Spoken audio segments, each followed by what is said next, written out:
What's up, guys? Thank you so much for waiting for me. Here we go. Welcome back to Half the Battle. I'm your host, as always, Daniel Levy, and Derek Brunson just gave Edmund Shabazzian the vet lesson. But before we get started, just got to mention tonight's live stream is sponsored by Squares and Sharps. What winners wear? They are the brand for sports bettors. Show off your sports betting pride with them and always get the best of it. I want to personally thank Squares and Sharps for their support of Half the Battle, what they're doing for the community, and for sending me this fucking awesome hat. Thank you guys so much for your support. Now, gentlemen and ladies, let's get right down to business because Derek Brunson went out there and gave Edmund Shabazzian the vet lesson and a half. And I mean, we were always wondering what's going to happen if Edmund goes past the first round, because the one time he did go past the first round, I mean, let's be honest, shit got sketchy. And I honestly had an issue with that fight being scored a split decision. I'm talking about the Darren Stewart fight, of course, because I thought the first two rounds were clear for Edmund, last round for Stewart. But still, you saw that, man, if he can't get that first round finish, things might tend to fall apart a little bit. So what I'm thinking here is that this kid got rushed a little bit. I mean, he's only 22 years old. He's just a kid. And the reality of the situation is that he's got 11 wins and 10 first-round finishes. So, I mean, the guy's barely had 10 pro fights. The one time he went out the first round, shit got sketchy. But look at the level of competition, too. Charles Byrd, Darren Stewart, Jack Marshman, right? And we're already talking top 10. And I understand he knocked out Brad Tavares in the first round. And I hate to be the guy to discredit a win like that. But the reality is, Brad was coming off a serious, hellacious ass whooping against Izzy Adesanya. And it's pretty evident that, Brad's on his way out now. Brad hasn't been the same since that ass whooping. So I feel like, Edmund had a fantastic performance against Brad, but he capitalized, on a washed up fighter. It is what it is. So I kind of think, man, he got rushed to the top 10 because if you can't beat Brunson, that means that you're not quite ready for these killers in the top 5. I think we can all agree Edmund needs a little time. Now, I think one day he will be in the top 5. I mean, like I said, he's only 22. He just got rushed. The hype was something else. So let's take it slow with this guy. You know what I mean? Because you don't want to end a career here. So Brunson, I mean, look, it's still the same old Brunson that we know and love. You know what I mean? It's just he's that litmus test. He's the gatekeeper for the top 5. If you can't beat him, you're not going to enter the top 5. I mean, Robert Whittaker, he knocked him out, got the title shot. Izzy Adesanya knocked him out. Got the little exhibition match with Anderson Silva, then got the title shot. So Edmund Shabazzian, man, it's really good they put him in there with Brunson, because could you guys imagine the massacre if they put him in there with a Whittaker, with a Till, with even a Hermanson at this point? So, but the funny thing is, not funny, but the thing about it is that since he is in the top 10, he's probably gonna have to fight like Kelvin Gastelum his next fight, which I know Kelvin's coming off 3 straight losses, but man, one thing about Kelvin is he doesn't slow down in the later rounds. I know against Izzy, that's one thing, but Edmund ain't on no Izzy level. And I'm saying that Edmund, if he slows down after that first round against a guy like Kelvin's going to tee off on him in the second and third. So I think that my dog's walking around here making a lot of noise. But I think that, man, we got to be careful what we do. I want to kind of go back to those opponents that he was fighting before, like the Stewarts, the Marshmans, the a guy like Spicely, let him feast on guys like that for a little bit and take it from there, because the top 10 is too much too soon for him. Now, Derek Brunson, good job, Brunson. Now you get another big fight. So I mean, I initially wanted Hermanson to fight Whittaker, but it seems like the UFC, they're not gonna guarantee Jared Cannoneer that next title shot, the winner of Izzy and Costa. So what they're gonna do is they're going to do Whittaker versus Cannoneer, which I did not expect at all. So that's going to be really interesting. So with that being said, I mean, I guess the move to make is Brunson versus Hermanson, right? Is that what y'all want to see, Brunson versus Hermanson? Or is there another middleweight prospect that needs to be tested by Brunson at this time? Let's take a look at these rankings, because, I mean, he's basically the, like I said, the gatekeeper to the top 5, but the way that everything's booked right now, let's read it off real quick. You got Izzy fighting Costa. You got Whittaker fighting Cannoneer. Yoel, who knows what Yoel is doing. But Hermanson, Brunson, both coming off impressive stoppage wins. It seems like that's the fight to make. And I know some people were saying, what about Till? Till versus you can do Till versus Brunson, or what about Till versus Shabazzian? I say take it slow with Shabazzian. Let's not do all that yet. No top 10 guys for now. Let me take a look at who's at the end of the top 15 and see if he can fight with any of those guys real quick. So we got Carlos Jr. Okay, you know what? I'm down with that. What about Shabazzian versus Carlos Jr.? I think that's a doable test. We don't have to rush him out the top 15, but at least give him someone towards the end of the top 15. So I'm cool with Carlos Jr. Not Vettori. Vettori's too much for him right now. Man, probably not Heinisch either, right? Because Heinisch can. One thing about Heinisch is that you start to slow down in that third round against a guy like Heinisch, he will tee off on you. Y'all saw that Omari Akhmedov fight. So don't put him in there with those cardio machines quite yet, So, man, I feel like Carlos Jr., out of the guys in the top 15, that's the most winnable fight for Shabazzian. But honestly, I think he should fight some guys outside the top 15, get some more experience, get some more seasoning. I mean, the kid's only had, 12 pro fights, only been out the first round twice. And we saw what happened tonight when he fought a top 10 guy. So let's take it slow with Shahbazyan. And Brunson, like I already said, there's Till out there. There's Hermanson, which is the fight I want to see. And let's see what y'all are saying now. Let's take these questions in, man. Damn, y'all got a long ass thread here scrolling up. So let's see what y'all got to say. One thing I got to say about Brunson is that not just in the fight, but all week I noticed that he was a lot calmer. He wasn't like emotional in the face-off like he was in previous fights, because in that Izzy fight, kind of lost his mind. Not that he would have won if he was calm. I'm just saying, you guys saw how he's charging in there, chin up in the air, and he's getting better about that stuff. You know what I mean? The striking technique's still not the prettiest, but it's getting better. He's not doing the kind of shit he was doing against Whittaker. I know y'all remember that fight. So it's good to see Brunson calming down a little bit. That work in Florida is paying off. He's down there, Sanford MMA, which used to be, Hard Knocks, the Black Zillions with Coach Henry Hooft. So it's good to see him, relaxing a little bit. And listen, one thing about him is, people kind of viewed him as this joke because of what happens every time he fights a top 5 guy. The thing is that this is how he looks when he's fighting non-top 5 guys. He can go out there and show you a lesson that if you're not quite ready for this level, the experience will show. And that's exactly what happened. And man, again, I like how, patient he was in there. He was throwing that kick a little bit. And then when it was finally time to let that straight left go, he cracked Edmund hard. And, one thing is that he used to rush that straight left all the time. Here he wasn't rushing it at all. So I really like seeing that. So now let's see what y'all got to say. My boy Gold Caps. What's up, Gold Caps? He says, just glad I didn't bet Edmund or Calderwood. Yeah, I'm glad you didn't bet Edmund or Calderwood either. I can't sit here and take credit because I didn't bet, Brunson or Maia, but in the show I was definitely sketched out about Calderwood. You guys remember me saying that? Well, we'll get to it soon, but that title shot letdown when you're going to bed every night thinking about Valentina. You're waking up in the morning running extra miles because you're supposed to fight Valentina, and then they call you up. Actually, you got to fight someone you never heard of, Jennifer Maia. So, yeah, I can see why, she didn't quite show up for that. And also, not to take any credit away from Maia. Maia was sharp. Maia was landing shots on the feet. Maia owned her as soon as it hit the mat. Maia did her thing. Let's talk about the main event a little bit more, though. Let's see what y'all got to say. Andrew D said, I had Calderwood and Shabazzian as the 2 in the last leg. Not surprised Maia won, but I am on how she won. Hasn't had a sub since 2014. Yeah, I know, but, it's also kind of like Marina Moroz. Last time Joanne didn't show up, she got subbed by an armbar from guard first round against Marina Moroz too. So with JoJo, you just got to, everything's got to be going perfect for her, So, yeah, it was already sketchy that she lost her title shot and was in this, clear letdown spot. So you got to be careful, laying chalk on someone like that. Martial arts fan lost profit because of Calderwood. Jennifer looked sharp. Yeah, she did. And it's funny because Valentina called her out. It's like Maia doesn't even have to put any work to get that title shot. the champion literally called her out on TV. Valentina's like, shit, I don't know who else is willing to fight me. So, man, is it going to be like minus 1,000 for Valentina, minus 1,200? What are y'all thinking for this Valentina versus Jennifer Maia fight? Because seems like that's what's going to happen. Calderwood looked slow and decision-making wasn't at all good. Man, she got cracked with some stuff, didn't she?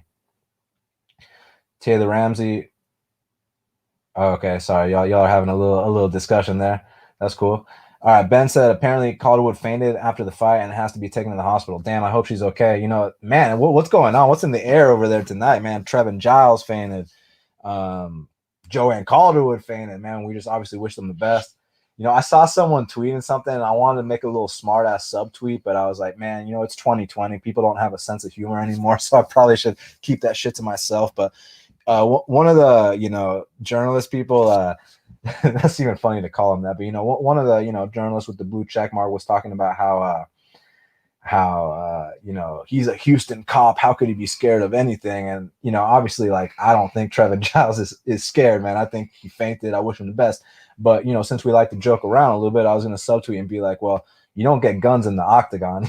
So yeah, that's my opinion on that. But yeah, I wish Trevin Giles nothing but the best. Sucks we didn't get to see Kevin Holland. You guys saw Kevin Holland calling out Ed Herman. He wanted to fight him tonight. My boy Goldcap says something in the air at the Apex. Yeah, it must be, because that was something. All of the fights getting canceled. People fainting, multiple people fainting, COVID. Man, I hope it's the opposite next week, and I hope that everyone's good to go. You know what I mean? Andrew D says, not sold on Costa. Thought he lost to Romero. Should be a fun fight, though. I mean, he lost a round to Romero, but he definitely didn't lose 2 rounds to him. So I got a 29-28 Costa, but this is going to be the fight where we truly find out here against Izzy Adesanya. So I definitely agree that we definitely got to be tuning in, my man. That's for sure. Goldcast says bleached hair favors Izzy. Hey, not the bleached hair has been hit.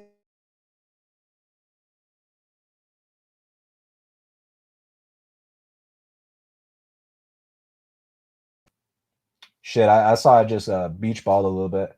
Just make sure I'm still make sure y'all can still hear me. But okay. Now I'm seeing the live questions, because I guess everything I was answering before was before I went live. My boy Nick was wondering where I'm at. I'm right here, my guy. I'm right fucking here. Don't you gotta worry. If I tell you I'm going live, I'm going live. Even if we're fashionably late. Don't forget Davison, Dice Duguera, Figueiredo. Never forget him. Where you at, George? I appreciate you, Andrew. Martial arts fan, do I think Durden got a 10-8 first round? Yeah, I do. I mean, Chris Gutierrez landed 1 fucking strike and got his back taken for 4 minutes. So, I mean, yeah, it's a 10-8 round. And shout out to Cody Durden going out there on a week short notice, the biggest step up in competition he's ever faced, the UFC, against the hardest kicker in the division besides Marlon Moraes. You made us proud, buddy. You went out there, got to a draw in your first ever fight on short notice, up a weight class. Like, way to represent, my guy. Cannot wait to see you with a full camp. And y'all notice Cody went out there and threw some kicks back at Chris Gutierrez. I know guys like Vince Morales or whatever wasn't doing all that. So shout out to Cody Durden. He will be back for sure. What about Cody Durden versus that kid Vince Cachero that fought Emmers tonight? Y'all down with that fight? Cody Durden versus Cachero? I think that's the fight to make. And spoiler alert, I got Cody Durden in that spot. But there's a lot of things you can do with Cody. We'll get to him soon. I mean, Cody Durden versus Smolka. What about that? Y'all down with that? Y'all see the smile on my face? Andrew D says it was a clear 10-8 round. I agree. I don't give a fuck what anyone says. It was a 10-8. Look, all 3 unanimously gave it 10-8 to him. And, you had people crying about how, their minus 350 didn't cash. Look, it's not my fault you put a minus 350 and all 3 judges unanimously scored the first round 10-8. So don't cry about that. You know what I mean? So props to Cody. As a plus 280 dog getting to a draw, that's what's up. Push is better than a loss, especially in a parlay. Push is better than a loss, period. Chris and Cody fades in their next fights. I think you can't say, blank statements like that, man. I feel like it's all matchup dependent. It all depends on the matchup. So you're telling me right now, if Cody Durden gets matched up with that kid Vince Cachero, you're betting on Vince Cachero. You tell me right now, if Chris Gutierrez gets matched up with Louis Smolka, you're gonna fade Chris Gutierrez? I don't think so. It's all about the matchup. So yeah. Because, like, again, you could say, I'm going to fade Derek Brunson. I'm going to do all these things. But, like, dude, it's all about the fucking matchup. Where you at? I'm right here. What's up, my boy Z? Andrew D says Edmund versus Jocko. Nah, Jocko just got booked versus Muradov. Mahmoud Muradov. I like that kid a lot. He's got some very sharp hands. He's got some good reactive takedowns. Sometimes might play around a little bit in there, but he's super confident. I like what he brings to the table. Now he's got a little experience inside the octagon. Obviously, y'all know he's represented by Floyd Mayweather. Floyd Mayweather's first ever MMA fighter that he's represented, so that's pretty cool. So definitely going to be tuning in because this is a step up in competition. You're not fighting Trevor Smith or who was the first guy he fought again? My boy Alessio Di Chirico. You're not fighting those guys anymore, so we'll see what happens.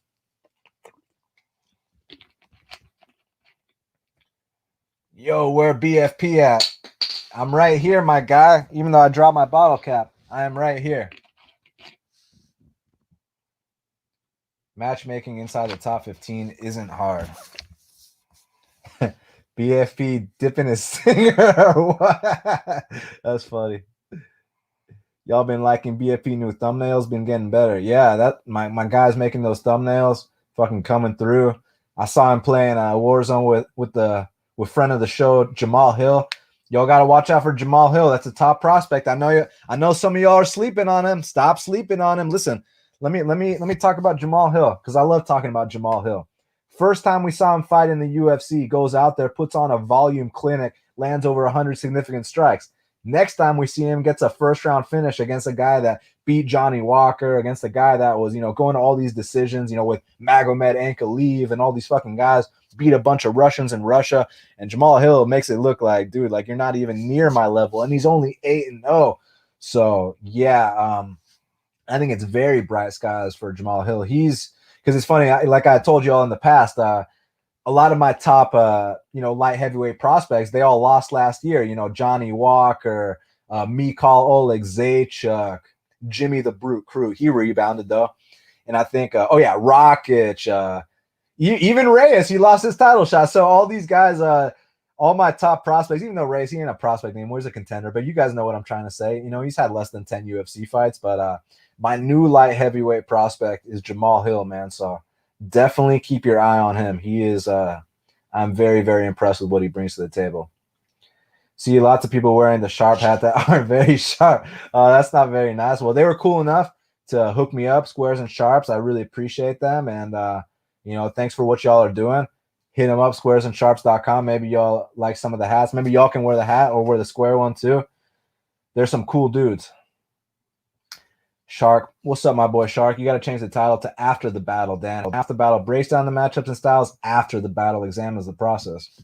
I like that idea a lot. That's a good idea. He might be on to something. We might have a new show. Welcome back to After the Battle. I like it. People counted out Brunson, and you see what happened today. Yeah, Tehran, you're right, man. People did count out Brunson, and I did see what happened today.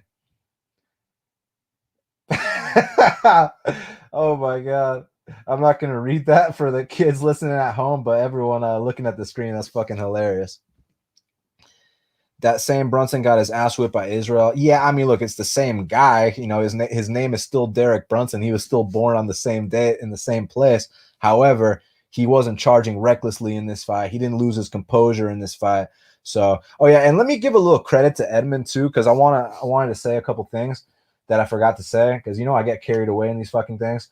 But basically, I like how hard he throws. I like that after Brunson took him down the first initial time, that Edmund, man, he kind of got pissed that Brunson took him down. He's like, man, how dare you take me down? He starts throwing some bombs at Brunson. I thought he was about to knock Brunson out towards the late, first round. But after he kind of blew the load, then Brunson just really put it on him. And honestly, I thought it was a first round knockout. I thought Herb should have waved it off at that first round when he landed those punches on the ground. Brunson did. I thought Edmund was out, man. So I was kind of like, man, why are they letting him come back out here? So yeah, Brunson did his thing tonight. Sean O'Malley is getting rushed against Chito Vera.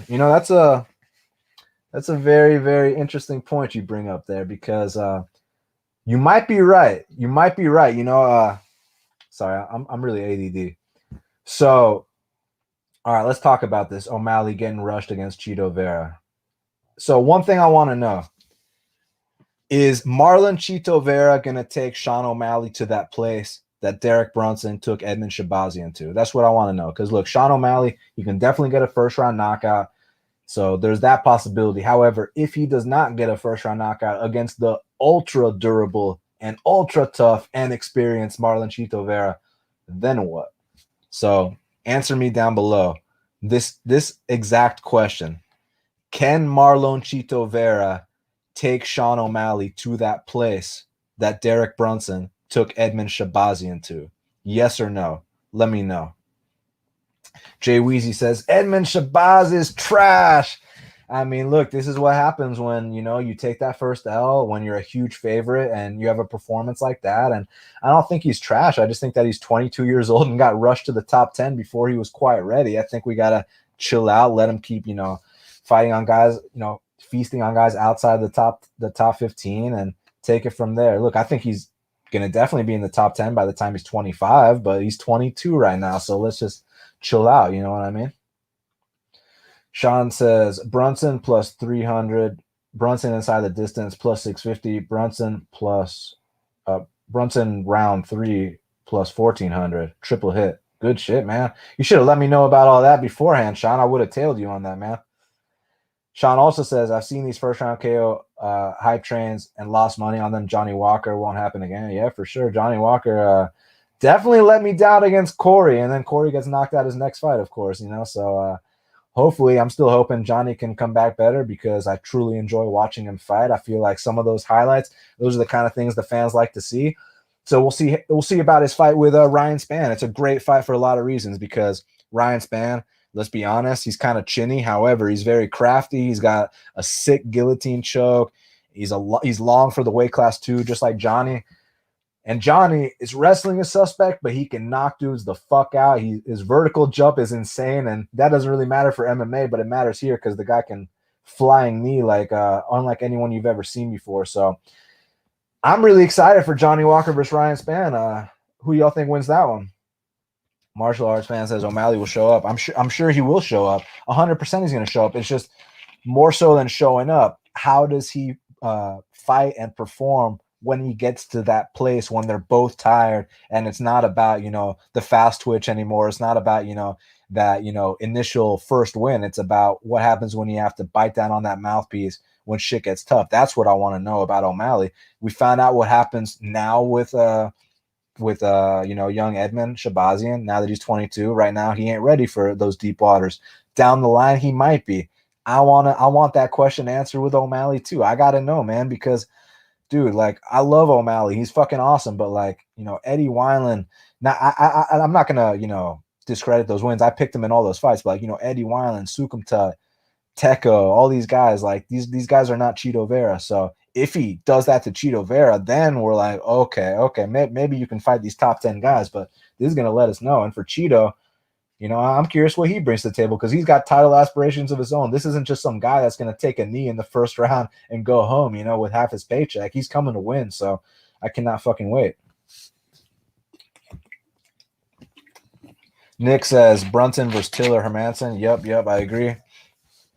Daniel, what's up, Daniel? He thought Edmund would win, but he thought the line was off, so he bet Brunson. I like that line of thinking, man, that it's not about who you think's going to win as a pure pick. It's about where the value is with the line. So, yes, sir. Good bet. You bet like that, long term, you'll be on the right side of the coin.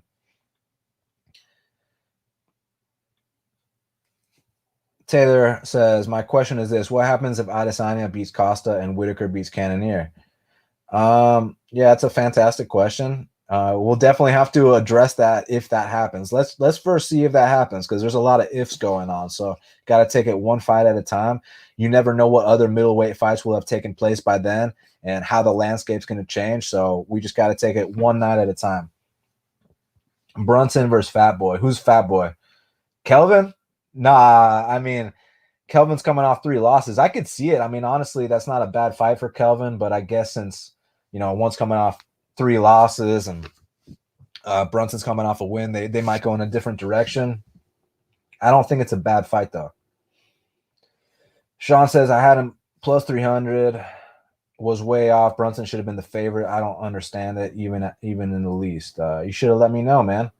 Gold Cap says Carlos Jr. is perfect for Shabazzian. I'm glad you think so, man. Yeah, I feel like out of all the guys in the top 15, that's probably the most winnable fight for Shabazzian. And the thing I like most about it is that, just like Shabazzian, Carlos Jr. is also known for fading in the later rounds. So we'll see who's got that extra push if the going gets tough there. You know what I mean? So that's definitely a fight I want to see. Nick wants to see Brunson versus Vettori. Yeah, that's a decent matchup. Rob says, between you and me, Kelvin would flatline Brunson. Yeah, I would not be surprised. He definitely has the experience and the composure and all that stuff for a guy like that. Y'all got to send me some more questions. Why is Chris Weidman favored in the year 2020? Well, I think it's a situation where, there's a couple different ways to look at it. Like, firstly, no matter how much we respect Omari, and definitely he's in the best form of his career, but out of all the guys that Weidman's been fighting, this is a step down. All the guys he's been fighting are either champs or, top 5 guys. And Omari, currently, let's see what he's ranked. I'm pretty damn sure he's not top 5. He's ranked number 11. So yeah, this is like a step down on paper. It's just a question of, is Weidman washed enough to where now he's going to lose to guys that are outside the top 10. So that's really what this is going to tell us in this fight with Weidman and Omari. Cloud, what's up, Cloud? He says Cheeto won against Song Yadong. Yeah, I thought so too, man. But they're treating it like he won. He's got a pay-per-view co-main event. You know what I mean? Like, they're rewarding my boy Cheeto Vera as if he's on a 6-fight win streak, because between you and me, Cloud, he is. So it's exciting times. CWU says Ray Borg should be released. Did anyone ever find out exactly what happened? Was he just having a bad weight cut, or who knows what the hell the deal is, man? That guy's pulled out of so many fights. It's just that he's definitely a UFC caliber guy. I mean, sometimes he'll go out there and like blow your mind. Like that performance against Bontarine, that was some serious shit. I think he would have beat that kid Manis tonight too, honestly. You saw some dude that took, not some dude, but Johnny Munoz take the fight on, a day short notice, going out there picking him up over his head. I'm very curious what Ray Borg would have done. Would he have went out there and set a takedown record or something among those lines? So yeah. Nick Rodriguez says O'Malley by knockout. Yeah, look, I mean, I definitely think O'Malley's got a better chance to win by knockout than he does by submission, or maybe by decision. I'm not exactly sure what happens if it goes to decision. I'm very curious about that, actually. So I do agree with you. That's his path to victory. Goldcap says Cheeto Vera is more gangster. I mean, I agree. The dude's from fucking Ecuador. He moved to the United States to live the American dream. Dude's as gangster as they get, and he's paid his fucking dues too. I mean, who goes to Brazil to fight John Lineker?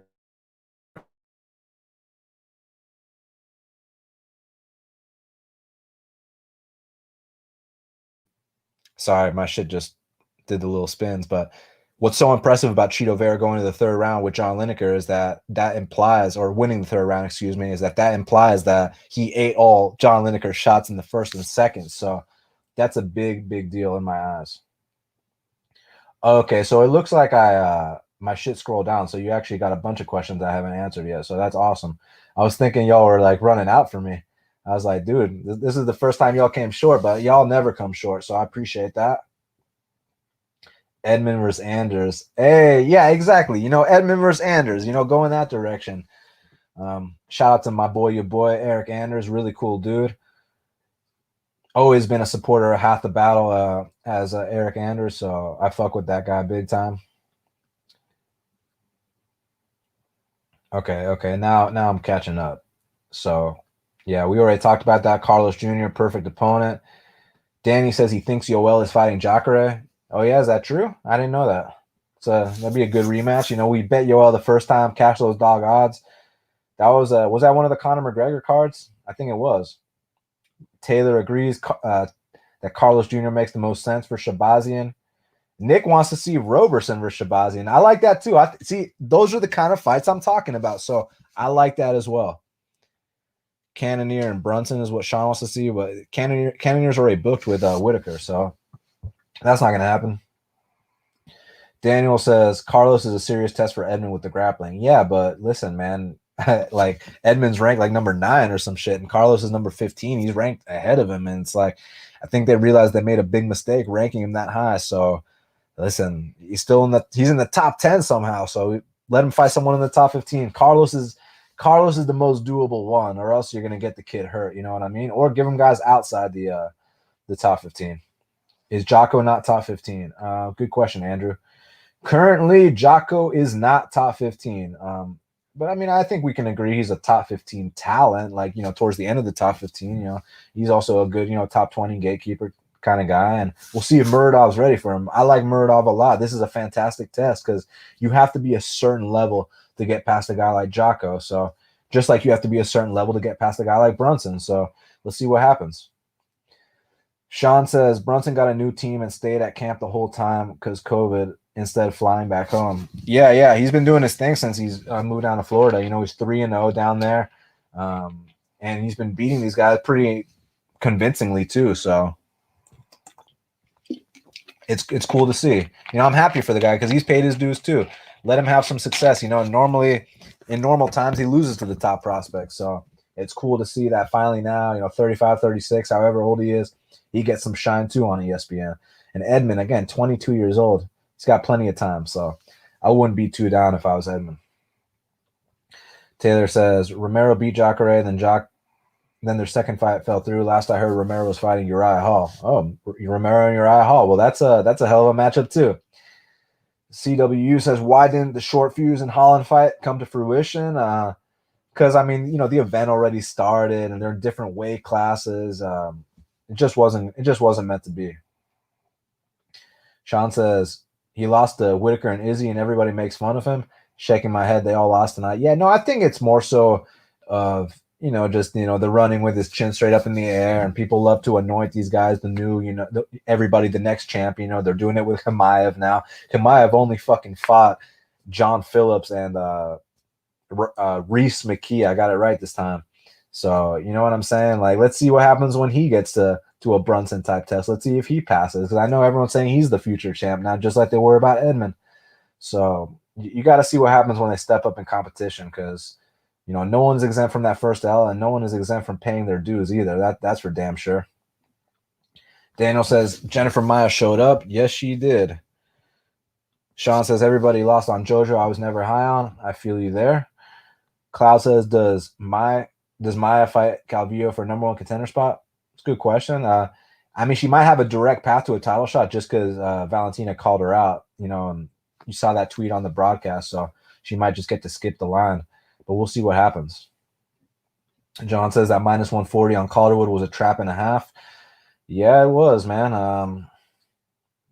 I mean, I'm not going to be Mr. After the fact, but I didn't really see what the big deal was going into it. But not like I bet Maya either, so you know, I can't brag or anything. But I was just like, you know, she was getting ready to fight Valentina. She lost her title shot. Like, how are you going to get motivated to fight someone you've never heard of when you're waking up every day, you know, running extra miles to fight Valentina? She probably took her foot off the gas a little bit, you know, and that's what happens in the sport. You can't do that shit.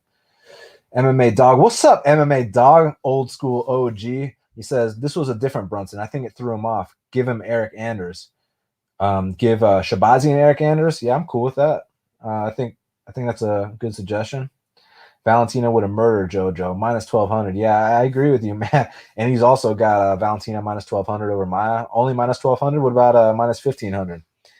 So, AJ, what's up, AJ? He says, how about Jennifer Maya versus Cynthia Calvillo to determine the next contender? Yeah, look, it's a good fight to determine the next contender. But like I said, since Valentina called this girl out, you know Valentina's going to get what she wants. So we'll see. I mean, I think she's probably going to bypass that Cynthia fight just because Valentina called her out.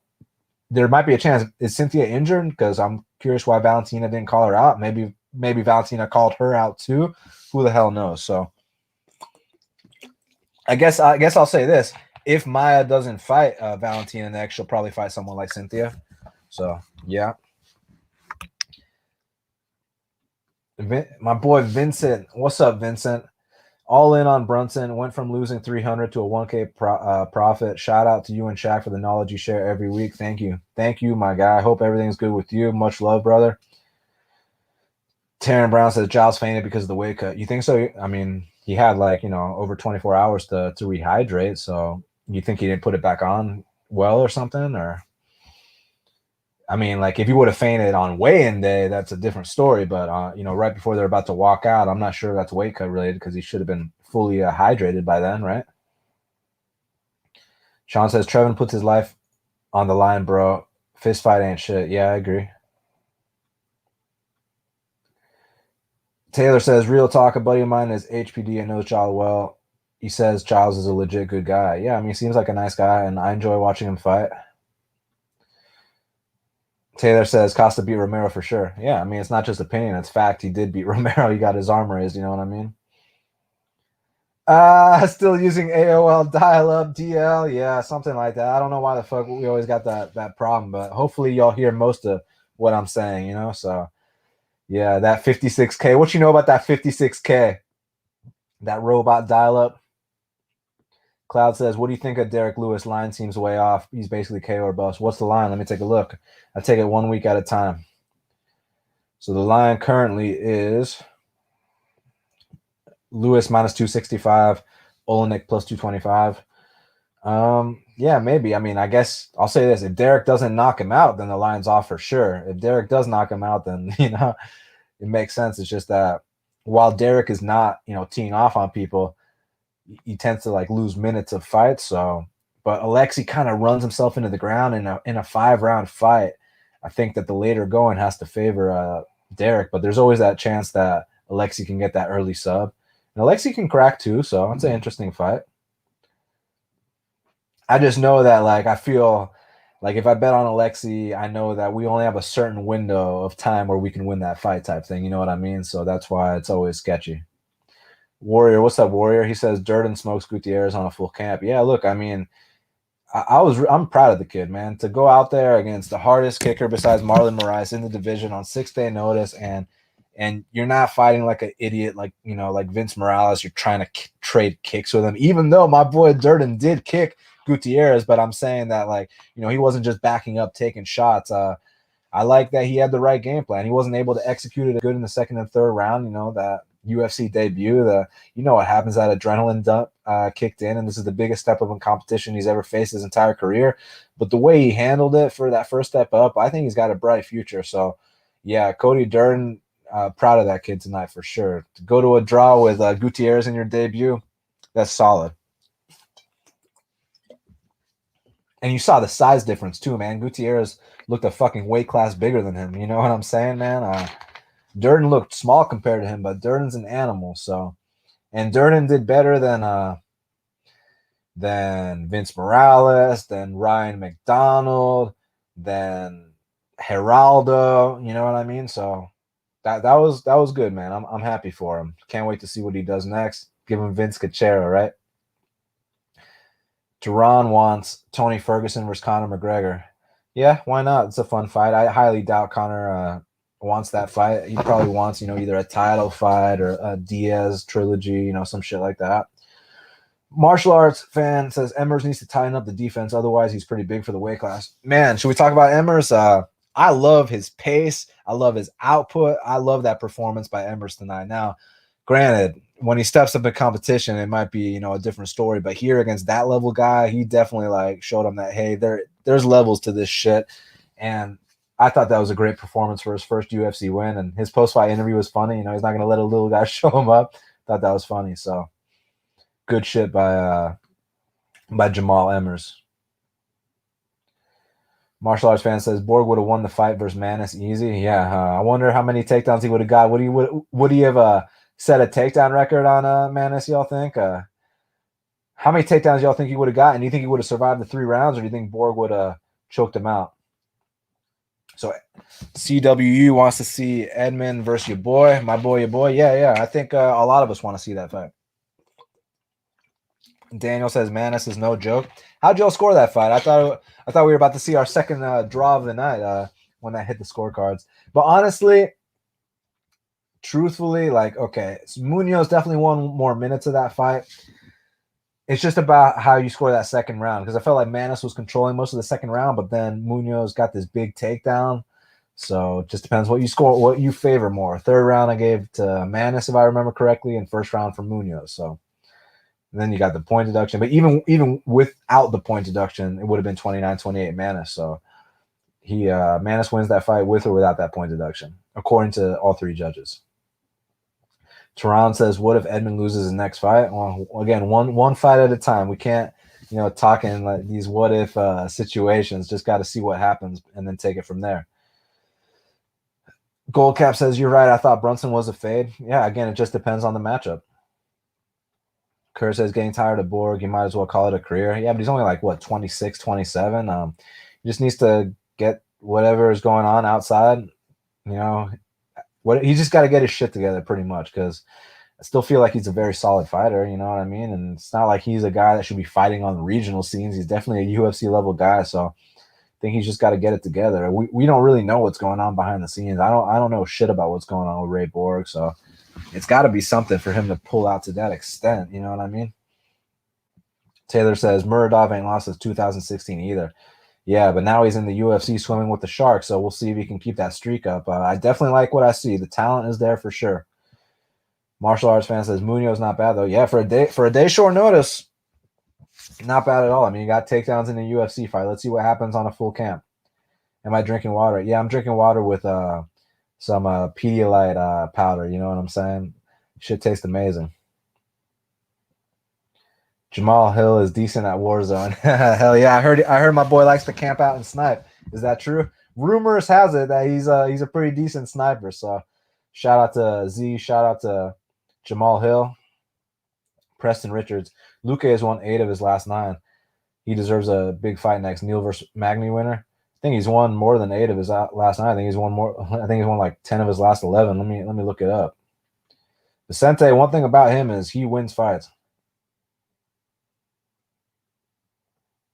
Oh, no, you're right, dude. 8 of his last 9. My bad.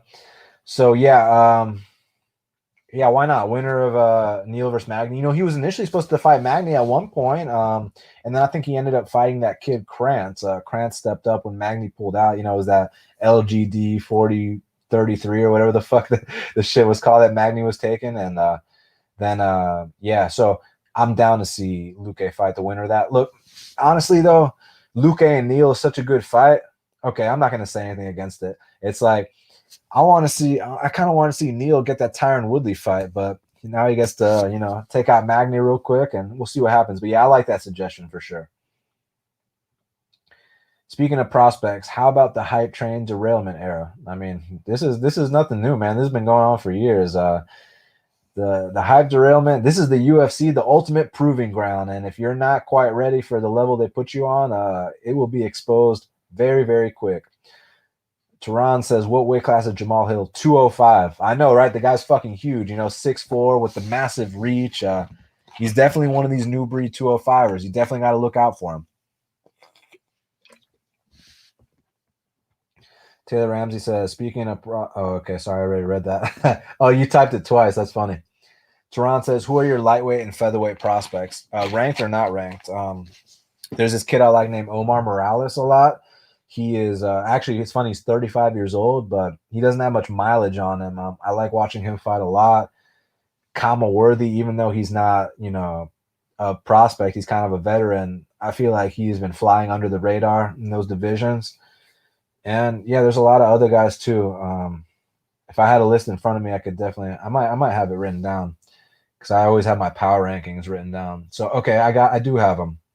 So, there's guys like Damir Ismagulov, who I like a lot. Armin Sarukian is really, really good. He looked amazing his last fight. So there's definitely a lot of guys as far as featherweight is concerned. I fuck with my guy Sodiq Yusuf a lot. Arnold Allen, he's fucking awesome. Movsar Evloev, he looked incredible his last fight. That heart he showed getting out that Dars, and then the way he pushed that pace. I really like him. Y'all might disagree, but I like this kid Nate Landwehr a lot. He's a lot of fun. So there's a lot of prospects that I really enjoy watching. Shout out to my welterweight prospect Jared Night Train Gooden. Fight news coming soon. Squares and sharps or stars and straps. Shout out to Travis Barker. But yeah, squares and sharps, thank you very much for sponsoring this episode of the podcast. All right, Geron, with COVID creating unpredictable scenarios with fighters, do you see BFP recording later in the week more after weigh-ins in the future? Yeah, it just depends. Just depends how we're feeling. Like this card, I definitely wanted to pay attention to the weigh-ins. I want to pay attention to the weigh-ins, honestly, every week. Because because like I said, during this era, it's super profitable to watch the weigh-ins. We've already mentioned many examples: Collier versus Aspinall, Vellante versus Maurice Green, Kevin Aguilar versus Charles Rosa, Adeshev versus Tyson Nam. So, yeah, you definitely have to watch out. And I'm curious how some of these fights would have gone tonight had they not been canceled. Like Ed Herman and Mershart, like Kevin Holland and Trevin. So, yeah, there's a lot of things that I'm curious about, and definitely pay attention to the weigh-ins, especially in this era. Martial arts fan says Brunson has 100% takedown defense. Very, very impressive stuff by Brunson. Kurt Flirt, too. What's up, Kurt Flirt? He says, well, Brunson is actually taking the time to learn from his new trainers. It's noticeable. He's definitely a lot calmer, a lot more relaxed. He's not rushing things. He's not leading in with his chin straight up in the air as much. So it's good to see. I'm still not convinced he can beat the elite of the top 5 or anything like that. But yeah, I mean, he's definitely a top 10 guy. No questions asked there. Z says, I can't get away from Sean versus Andre fight. Cheeto destroys that, Sean. Yeah, Sean's gotten better, though. It's been like 2-3 years since that fight happened. He's definitely put on size. He's getting a little more experience, but I still want to see what happens if Sean goes to deep waters. That's my big question. All right, Kurt says, so Eric Spicely says he's taking antidepressants for damage done to him after the Geron win fight. Why does Dana still have someone like that on the roster? Well, what do you mean? I mean, he got, fight of the night, and I think that also that information wasn't, something that was released publicly until yesterday when he tweeted that. And, why are you going to cut a guy that, for the look? I mean, if he doesn't pass his medicals, that's a different story. And if he can't make the weight anymore, then maybe they do need to part ways. But yeah, I think Spicely probably needs to take some time off and figure some things out and take it from there. But if he's healthy and fit to fight, I don't have an issue with them letting him fight. Or I don't have an issue with them letting him fight, but I don't know. I'm not a fucking doctor, so I probably shouldn't comment on that shit, but I wish him nothing but the best. And I think he's very brave for admitting that publicly. Taylor says, okay, about the hype trains. Yeah. Okay, I think I might have shown all these questions. Tehran says, I believe Cheeto will take Sean O'Malley into some waters he ain't going to be able to swim in. Yeah, that's the big question. That's what I got to know. Okay, here we go. Now we're getting caught up. So Taylor says Cheeto deserves respect. Yeah, I agree. Daniel says Span gets his hand raised again. Okay, so do you think Span is gonna choke Johnny Walker? Do you think he's gonna win a decision or possibly knock him out? I'm curious because Span's got to make sure that chin doesn't get touched. I'll tell you that right now. Taylor says he might take Walker in that one. KV Smooth. What's up, KV Smooth? Do I like Lewis against Olenek? Not at that price, but I'm definitely a fan of Derek Lewis. He's awesome to watch, and I think he's obviously got a chance to win by knockout. Z's MMA. What's up, Z's MMA? He says youth is an advantage, but so is experience. A rule of thumb I find helpful. Consider the age gap, but also the age relative to 30. Case in point, Martinez 26 versus Saenz 39. Edmund 22 versus Derek 36. Yeah, you could say that, but you could also say Saenz completely washed up and Derek's currently a top 10 fighter. You know what I mean? So there's also, where exactly they are in their current career. Taylor says, no disrespect, but Span did lose to Giles. Yeah, but that was like a million years ago and it was in a different weight class. He's definitely he's put in some work since that fight. CW says, is Black Beast ready for old man Olenek, Dan? Good question. I'm very curious to know. Valerie says, Edmund needs to get a camp that has legit ground game. I mean, they won a bunch of UFC belts with arm bars, so I mean, I don't think that they don't have a legit ground game. I just think that, Brunson's a guy that has an 100% takedown defense. He's a former, is it D1 or D2? He's a high-level wrestler, and Edmund just fought a better guy. I don't think that Edmund needs to make all these huge changes or anything. He's just got to take the right fights and develop properly, Andrew says, agreed, Taylor Ramsey, or he agrees that Cheeto beat Song, and Song is lucky.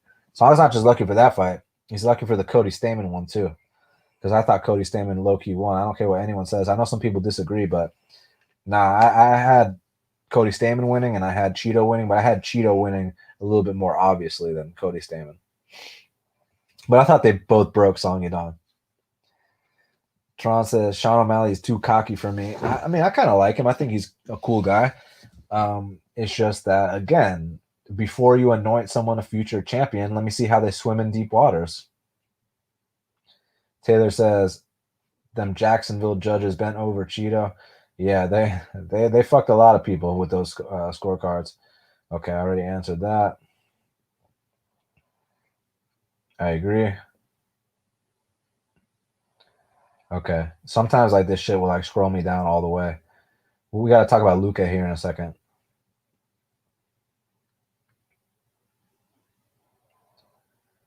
All right. Here we go. It's almost time to keep continuing. I'm just scrolling up. This shit like randomly scrolls me all the way down, and then I got to go up. Okay. Here we go. And how about Luque though? He fucking did his thing. All right, here we go. So Z's went for a slight profit. Congrats on your win, Z. Stellar's asking me how did I do today. Pretty wild event. I didn't have any bets. Everything I wanted to bet got canceled. When Marcus Perez got this new opponent yesterday at the weigh-ins, dude, I was about to put 5 or 6 units on Marcus Perez. Like he was supposed to initially fight Eric Spicely, and then Spicely pulled out, and then they call up this new kid who's been knocked out 6 times on the regional scene. He's a welterweight. They were going to fight at a 195-pound catchweight. It was about to be an easy first-round sub for Marcus Perez. I was about to put a lot on that, and I was also interested in Ed Herman and Cody Durden. I even wrote up a whole breakdown for why I was going to bet Cody Durden, but then I was kind of like, man, am I too biased and shit? Because like I talked to the dude and stuff, and I mean, he's my boy from ATL, but. It's funny that I'm saying that now because in the near future, when one of my other friends gets signed to the UFC, you never know what happens. So it's all about the matchup. But yeah, I think that there was value on Cody Durden, regardless of the draw. You'd rather go to a draw with a plus 280 than win a minus 350. I'll tell you that right now. But yeah, it's too bad all those fights got canceled. So on to next week. Rob says he put $1,000 on Martinez minus 200. Great bet. Fantastic bet. I feel like I should have done the same thing myself. So, yeah, Martinez, easy work against Frankie Saenz. Just blew him out the water. And, man, it's too bad Martinez missed weight because had he made weight, he would have got a performance bonus for sure, I feel like. So,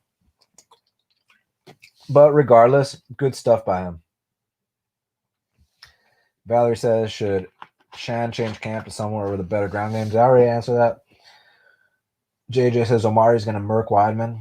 Yeah, possibly. I mean, Weidman gets murked a lot, so we'll see if he gets murked by someone outside the top 10 now. Okay, real quick. Bo says Brunson with his new cardio is a tough style. Well, it's more so his pacing. I don't think that he's like running more miles now or something. I think it's just he's pacing himself a lot better. He's a lot more relaxed out there. And, again, the guy's truly paid his dues, man. Again, experience counts for a lot in this game. Okay, Luque time. Man, Luque did his thing. 8 out of 9, very impressive. Who's next for him? All right, we already talked about the Magny and Neal winner, but let's talk about the performance itself. So, I mean, kind of went how I thought it was going to go. I thought the calf kicks were going to be a major factor because for whatever reason, Randy does not check kicks. He didn't do it in the Barb fight. He doesn't check kicks, period. And Randy doesn't really like that war. Randy doesn't like getting mean. And I got to say, he did bite down. He's a tough guy. He did try this time. But, man, he had a lapse at the end of the second round. It starts to put his hand down to try to not get kneed. And, like, before he could do it, boom, eats the knee and gets knocked unconscious. So it was definitely a lapse by Randy Brown. But regardless of that, Luque was winning the entire fight up until then. And Luque was on his way to winning on multiple occasions. He knocked him down. With a hook, or was it a hook or was it an overhand right? I don't remember, but he knocked him down with punches. He knocked him down with a calf kick. So Luque did his thing, very impressive. And I like that he didn't take too many clean ones this time. It's a step in the right direction. Our criticism for Luque has always been like, dude, like, we love your warrior spirit. You're amazing to watch. You throw bombs. You can knock people out, choke people out. But can you just not take so many clean ones? And I feel like tonight was a step in the right direction. So I hope to see more of that from Luque. You know what I mean? because I want to see the guy have a long career. You know, he's still in his 20s. He's got a 12-3 record in the UFC at 28 years old. So bright future for Luque. Hopefully this is a sign of things to come in terms of his defense, because we already know his offense has always been amazing. It's Vicente, the silent assassin Luque. Guy's an absolute killer. If you're not quite on Vicente's level, he's not just going to beat you. He's going to knock you out viciously. So very, very impressive performance by Vicente Luque over Randy Brown. Gabe said, did Edmund at least win round one? Yeah, you could definitely make the case. He won round one. It was definitely a close round. Just depends what you favor more. Oh, wait, sorry. Edmund was on his way to winning round one. Sorry. I kind of forgot that he almost got knocked the fuck out at the end of round one. So no. Edmund did not at least win round one. Brunson 100% won round one. I mean, Brunson knocked him out in round one. They just let it continue to the second. So yeah, I mean, Edmund had his moments in round one, but Brunson won round one. Brunson finished him in round one between you and me, Gabe. Geron says, who would I pick between Tony and Conor? Conor early, Tony late. Z says Vittori is a serious beast. He's a gladiator. You know, for not being Roman. Oh, wait. Is he from Rome? Where in Italy is he from? Let me take a look real quick. He's from Trento, Italia. So he's not quite from Rome, but fuck it. We'll call him a gladiator anyways. Taylor says he's got Akhmedov over Weidman. I mean, I could see it. Just again, you know, it's a step down in competition for Weidman. Is Weidman completely washed, or has he just been fighting the best guys on planet Earth? That's what remains to be seen. SC Farrell says Shabazzian versus Alvey to get back on track. Yeah, why not? You know what I mean? Those kind of fights. Even though Alvey's at 205 these days, but those kind of fights, I agree. Andrew says, do you agree with Maya and Luque getting the performance of the night bonus over Brunson? Oh, shit, Brunson didn't get a performance of the night? For real? Hold on, is that true? Man, that's tough. That's tough. I definitely would have given it to Brunson for sure. Oh, was that round 3 that he wait. Sorry, my memory's all fucked, man. So maybe going back to that other question, maybe it was maybe Edmund did win round 1 and I'm not remembering correctly, and it was round 2 where he almost got knocked out, and then round 3 started and that's where it finished. So yeah, sorry, man. When I watch these fights live, I'm not analyzing. I'm just watching to, you know, be entertained and cash bets, and tonight there were no bets, so it was just to be entertained. So it's kind of a different, you know, viewpoint than when you're analyzing it. You know, it's a Saturday night or Sunday morning now. But yeah, so back to the other question about did Edmund even win round 1? Yeah, you can make a case for it, but it was close. But then round 2, I thought he got knocked out, and then they let him come out for round 3 and it was over. But as far as mine and Luque getting performance of the night, I mean, those were definitely performances of the nights. It's just Brunson had one too, so it's tough. I hope they give him a little something under the table. And Bobby Green and Lando definitely got the fight of the night. We'll talk about that soon. Daniel says, I think Omar should be favored since he's in a better spot in his career for sure, but you're right. It's a step down. Yeah, well said. You know what I mean? He's definitely got the better current form. It's just also about where Weidman's at. I agree with you. MMA Dog, do you consider what Randy Brown did a stunt? Well, yeah, what he did at the end was 100% a stunt, but it was also like he was on his way to losing the fight anyways. He would have lost regardless. But yeah, it was a stunt. Some water with some Pedialyte powder is what I'm drinking, Taylor. Rob says both Edmund and his younger brother are first round or bust. Okay, it's good to know that for future reference. But I also think, again, man, he's 22. Let's give him a little time. You know what I mean?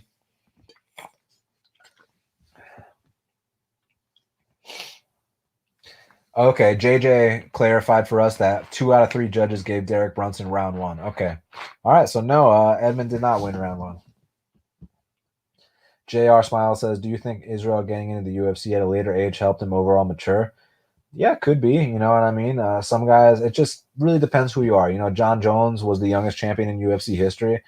Izzy, I also think that it's more so, you know, with Izzy's style that he couldn't just jump into the UFC early because, he needed to round out his game and get shit in order in terms of the ground game. Whereas John Jones already came in with that wrestling background, which is like a huge advantage. So I do think that, Izzy getting in at a later age helped him overall to mature. So fantastic question.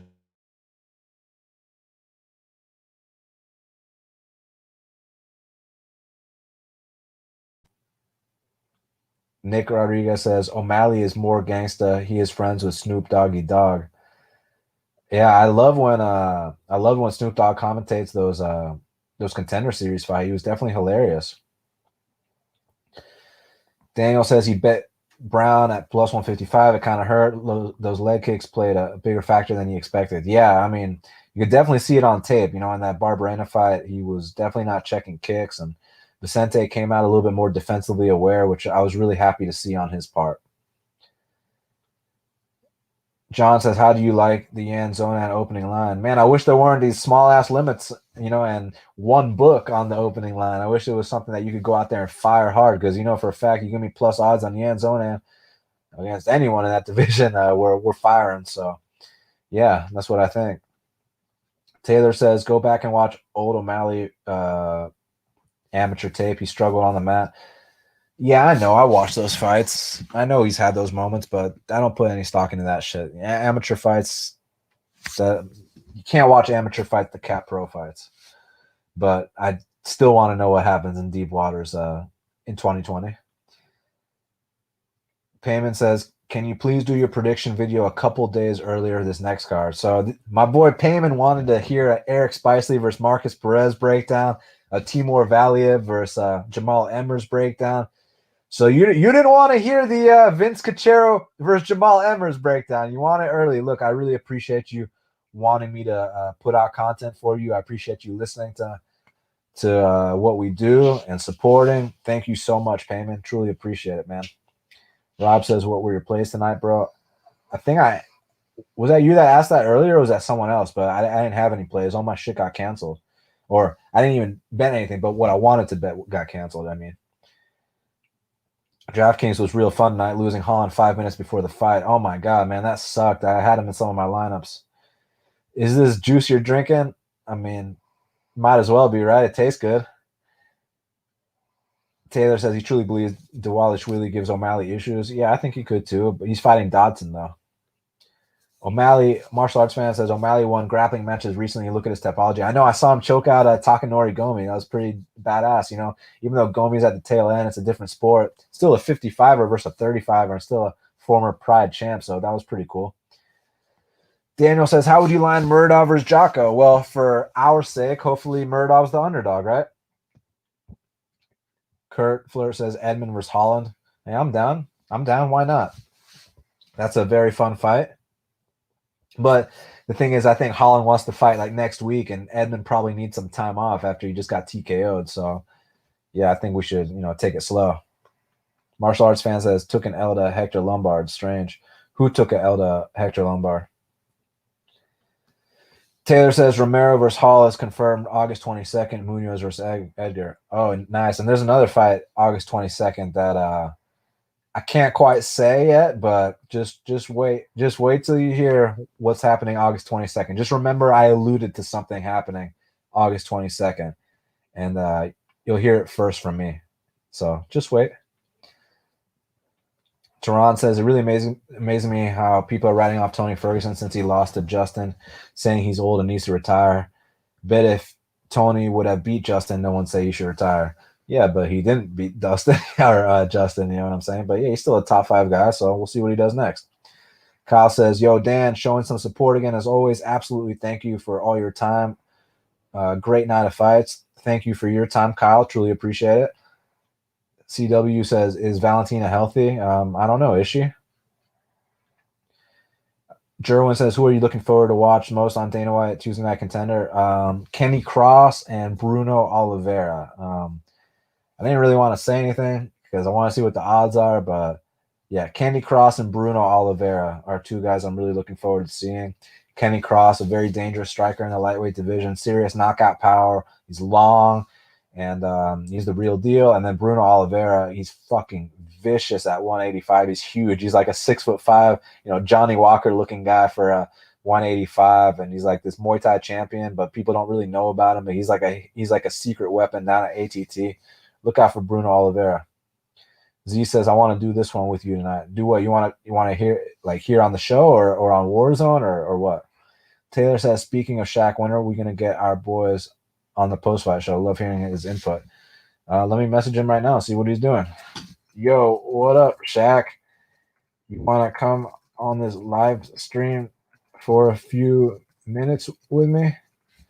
All right, let's see if he responds. Brett says, we hit my boy Omari next week. Could be the last time to fade Weidman. Possibly. We'll have to watch tape. We'll have to look at the odds and see what the numbers say and take it from there. Taylor says, am I the only guy who thinks Olenek beats Lewis? No, I mean, look, if that fight hits the mat and, Olenek's got that schoolyard headlock, you know what I'm saying? That Ezekiel choke, he's got past the victory for sure. It's just he's got a certain time frame, in my opinion, when he's got to get it done. JJ says, Lewis minus 265 too high. Lewis gets put on his back way too much for those odds. Yeah, it's just a 5-round fight thing. That makes it kind of interesting. Tron says, oh, I think I already answered that. Kyle Miller gives a hand clap to Durden. Hell yeah. Gotta do that. Gotta tip my cap. I'd like to get him on here. His phone's probably blowing up right now by so many people that he probably wouldn't even see my message if I messaged him anyways. Like when you get signed to the UFC and hold on one second. When you get signed to the UFC, on a week notice, and you fight like he fought, get a draw against a super tough guy who was on a 3-fight win streak in the UFC. His phone's fucking blowing up right now. My boy's from a small town in Georgia too, so this is like a big deal that like he got signed to the UFC. Guy, yeah, it's a huge deal. So shout out to Cody Durden. Durden was fighting a 41-year-old who was now 0-8 a year ago. Crazy, he is now in the UFC. Yeah, but it's not like his whole career he fought 0-8 guys. I mean, yeah, you're allowed to style on some cans here and there, like in the regional scene. It's just about, getting more comfortable inside the cage and, taking fights to get to the UFC. So tons of your favorite fighters have done that. Go look at the fights Khabib was taking before he got to the UFC, you know what I mean? So, and plus, he proved himself tonight in the UFC against a tough opponent. So, yeah, I ain't going to talk no shit about my boy Durden. Kyle Miller says, Dan, I had Munoz before you say anything. You talking about the kid Munoz that fought tonight, or you're talking about Pedro Munoz in a couple weeks? Rob says the kid who fought Emmers was crazy tough. The knees to the body were brutal. Yeah.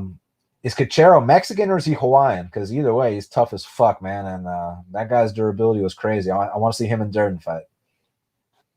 Daniel says Manis' takedown defense was good, but Borg is a different animal. Would love to see it in the future. Agreed.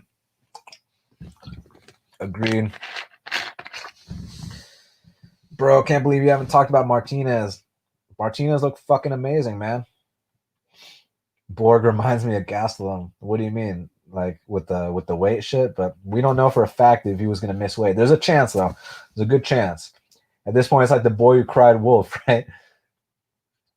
Pineapple Cook says Munoz won that fight 10-8 round 1 and 1 round 3. How did Manis win by unanimous decision? Because the judges scored the second and third for Manis, is what I'm guessing.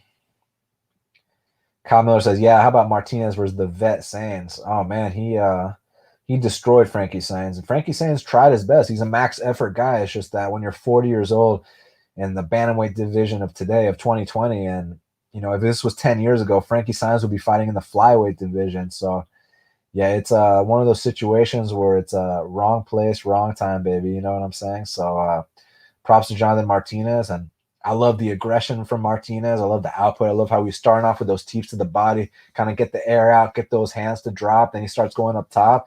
And then when Frankie got desperate, tried to close that distance, that's when he, clipped him with that knee up the middle. Now he's got 2 knockouts with that in the UFC. So beautiful stuff by Martinez. JJ says Martinez missed weight by a mile, didn't even try, beat a nearly 40-year-old. Very little credit to him.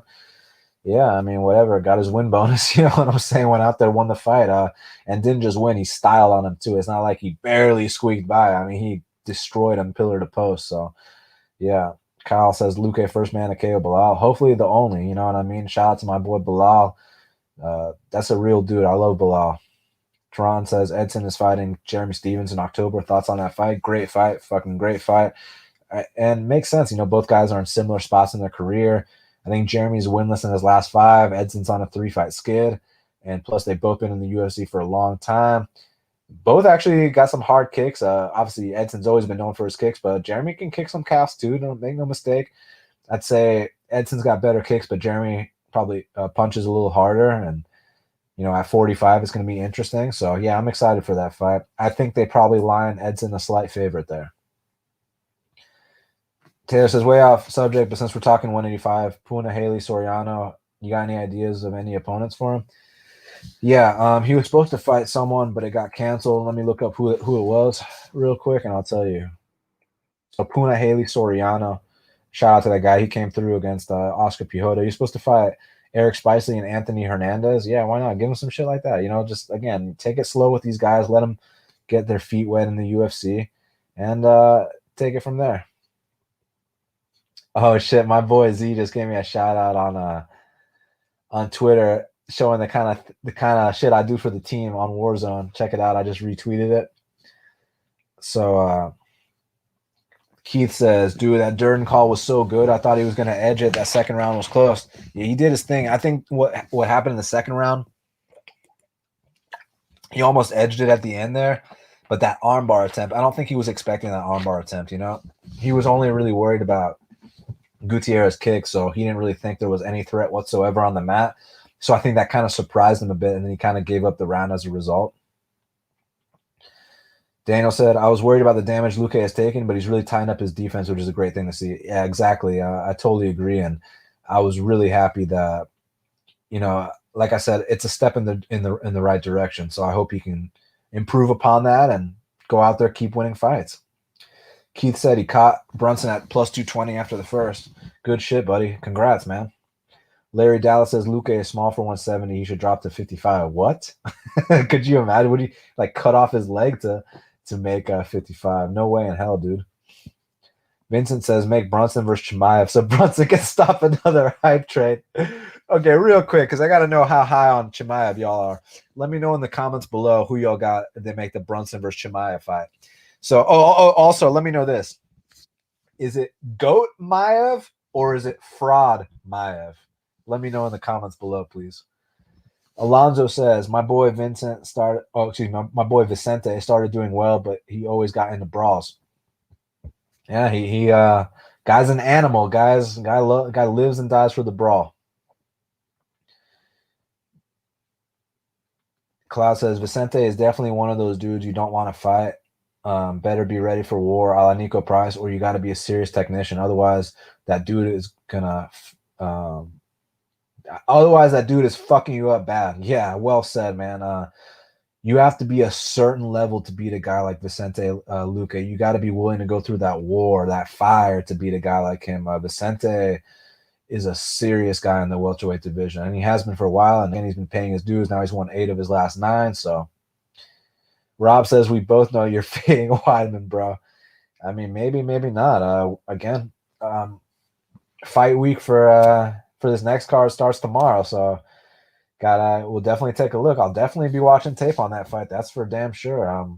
I also remember Omari tends to gas out in the 3rd round, historically speaking. So what if Weidman doesn't get knocked out and can extend it? Then what? You know what I mean? So there's a lot to find out when it's time to research that fight. I'm looking forward. Cal says Luque first man to KO Bilal, first man to sub Price, first man to KO Thiago Majeda. List goes on. He's the man. He is the man. He is what we like to call a winner. Daniel says not high on Landwehr at all, but we'll see. Went tooth and nail with a shot fired like Elkins. All the blood from Elkins, I feel like, had an effect on the judging. I don't think that was really tooth and nail, man. I think that was more so he felt so unthreatened by Elkins that he fought with his hands down, hits Elkins with shots, then he's screaming out, Dana! You know what I mean? Like, he didn't even take it seriously. So that's why I want to see him in a fight where there's an actual threat, because the Elkins fight, I mean, he was cruising. People really thought that was a robbery. That shit was no robbery. Taylor says, Shark says, fight news coming soon for Night Train. Oh, it's time. Yeah, just you never know. So Payman says, "Do you know what happened to JoJo after the fight?" I heard she fainted. So we wish her nothing but the best. Daniel says, "Decision probably." I'm not sure what you're talking about. Pineapple Pineapple Cook says, "O'Malley TKO, book it." Hey, he'd be the first guy to knock out Cheeto Vera in UFC history, maybe even MMA history. So if he can do that, that would be quite the feat. Tehran, I like this question. Where is Tomas Almeida and Duho Choi? Haven't heard from those dudes in a while. They are missing in action. I think Duho Choi is serving his country in the military, if I'm not mistaken. And Tomas Almeida, he had some kind of issue with his eye after the Rob Font fight. So he's definitely dealing with some injuries. Hope to see him back in the near future. You know, Tomas Almeida is such an exciting fight.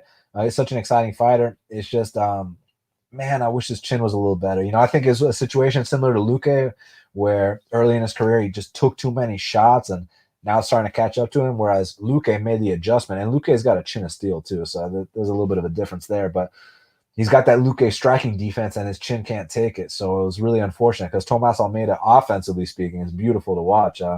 Dude paints a picture out there when he starts teeing off on these guys. So I hope to see him back. I hope that he can work on some things, but yeah, we'll have to see because the 2020 bantamweight division is no joke. You know, again, he comes from that Frankie Saenz era, but luckily he's still young, so we'll see. And Duho Choi, I'm not sure what to say about that. JJ says Johnny also needs to make sure his chin doesn't get touched. Johnny Walker, yeah, I feel you. Larry says Cheeto gonna rear naked choke O'Malley. I'm curious to see if he does. You know, because you know, he's gonna have to get in the deep waters or drop him or take him down or something along those lines. So definitely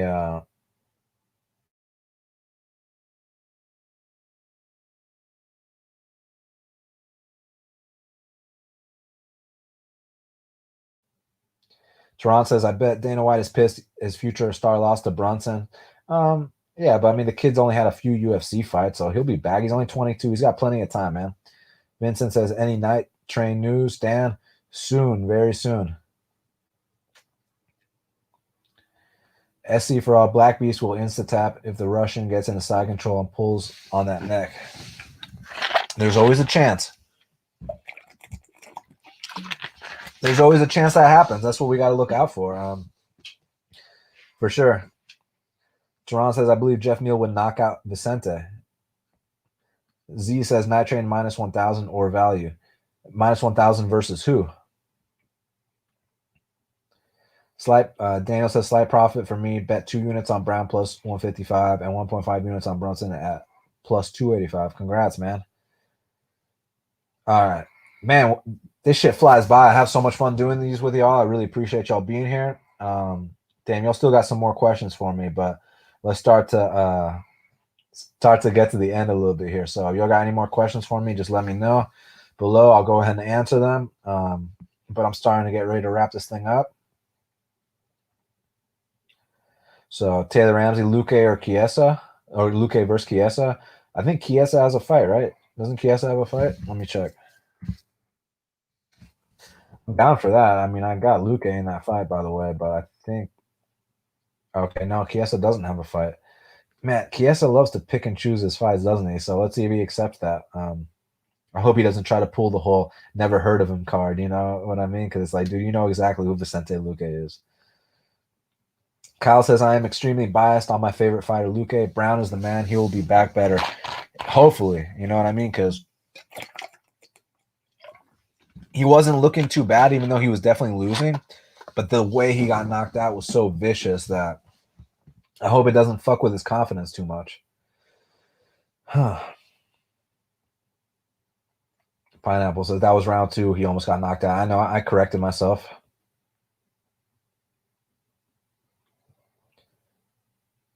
Teron says, I know there's a random topic, but are you Irish? I'm not Irish. I get asked that a lot, actually. Half Mexican, half Romanian. It's kind of funny, right? Pineapple Cook says, why did Maya get it? Brunson deserved performance of the night. I don't know. Good question. I kind of thought he did too. Hopefully they gave him something under the table. Taylor says Usman versus Burns, Covington versus Woodley, Edwards versus Masvidal, Thompson Waits, Maia versus Chiesa, RDA versus Lukey, Neal versus Magny. Yeah, I could see that. Rex Lee says John Young Park versus John Phillips, October 17th. Nice. I like that fight. Hopefully, John Young Park doesn't shoot so we can actually see an exciting stand and bang fight with John Phillips because those are always fun to watch. And I like John Young Park's UFC debut. Well, let me see what his record is because he's had 2 fights in the UFC, right? Pretty sure he's had 2 fights. Okay, so he lost to Anthony Hernandez and beat Mark Andre Barrio. Yeah, I'm excited for that John Young Park versus John Phillips fight. Should be a good one. Kyle Miller, Herb Dean, great stoppage this time. Honestly, I thought he should have stopped it at the end of that second round. I thought Edmund got knocked out then, so I would have want to. I didn't like that he let Edmund go back out there for that third. MMA KO. Have we ever seen 10 plus groin strikes on one card before? I'm not sure. I don't really keep count, but man, there were definitely a lot tonight. Tehran says, "What's Bobby Green's ranking at lightweight?" I'm not really sure. Probably the top 30, something like that. Preston says, "Could JoJo have declined the Maya fight? Not a good decision on her and her team's part. Why not just wait for the Valentina fight?" Yeah, but you know how these fighters are. They think that, oh, since I'm supposed to fight Valentina, of course I can beat Maya and this and that, and plus you need to get paid. So these fighters, there's something else, man. They always think they know better. So just leave it at that. Tron says, "I believe John Jones was 23 when he became champ." Yes, I believe you are correct. Kyle Miller says, "We need Snoop Dogg and Faber. Let's get that gin and juice." I want to see. I like that. I'm down with Snoop and Faber. What about like Snoop and Kevin Lee? I think Kevin Lee's pretty funny. Or Snoop and Black Beast, Derek Lewis. That'd be a good one too. I think they got great personalities. Marcelo says, "I can't trust Brown's corner and coaches. Brown had him beat on the boxing plus reach. They should have told him to counter the leg kick." Yeah, I mean, it's easier said than done, man. Brown's never checked kicks his entire career, so this was nothing new. You know what I mean? And Luque, again, this is a different level, man. Once you hit that top 10, those holes will come back to light and shit will get exposed. So, you know, Brown's got all the athletic tools. He's got the technique. I just feel like he's kind of missing that mean streak for the top 10. So we'll see what he does going forward. Preston says, "If Cheeto stops O'Malley late, social media explodes." I agree. It'll be meme city. Goldcap says, "Saying Randy Brown pulled a stunt is disrespectful to Vicente. It's the matchup." Yeah, but the thing is, we're not saying Randy pulled a stunt and that's why he lost. That would be disrespectful. That would be disrespectful to Vicente. What we're saying is that Vicente was on his way to winning no matter what. Vicente was whooping his ass, but the finishing sequence was Randy pulling a stunt. Trying to put his hand down to make that knee. To make it an illegal knee, and then that cost him. Trying to do that. So that's kind of what we mean when we say pulling a stunt there. But yeah, Vicente was going to win regardless. Amazing performance.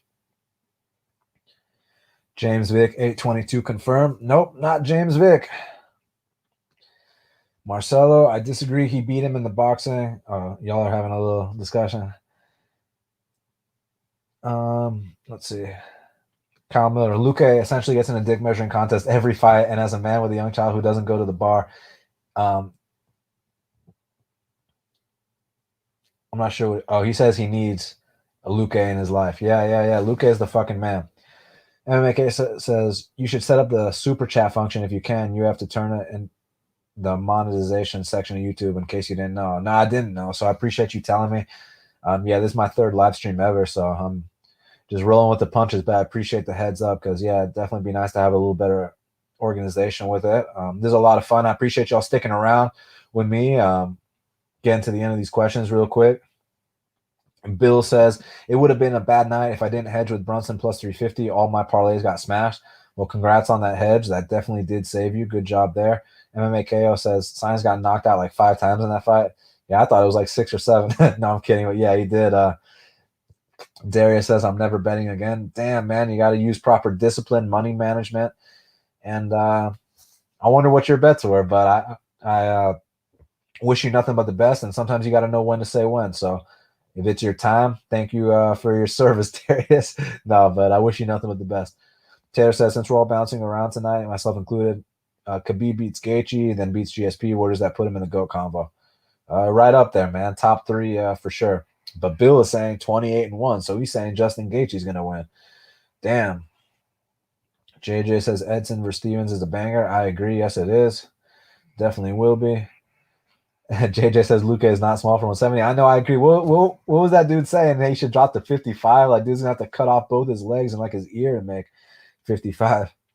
Jonah says, hey, if I can get that Brendan Allen plus 400 ticket, it might be a big bet. Brendan Allen, oh, you mean versus Himaev? So who y'all got if Himaev and Brendan Allen fight? That'd be an interesting fight. Jared Nitrain Gooden news. Yeah, I mean, Jared Nitrain Gooden's been paying his dues. That's definitely true. Y'all saw that performance he had on Titan FC in the main event. Definitely looked like a UFC caliber performance to me. V Teco says, I'd like to see Abdul Razak Al Hassan versus James Vick. I think they're boys, and they spar together. For Razak's last camp, he brought in Vic to help him for so he could like fight like a longer striker, kind of like that Lazez guy. But yeah, Lazez, man, that's a serious fucking prospect.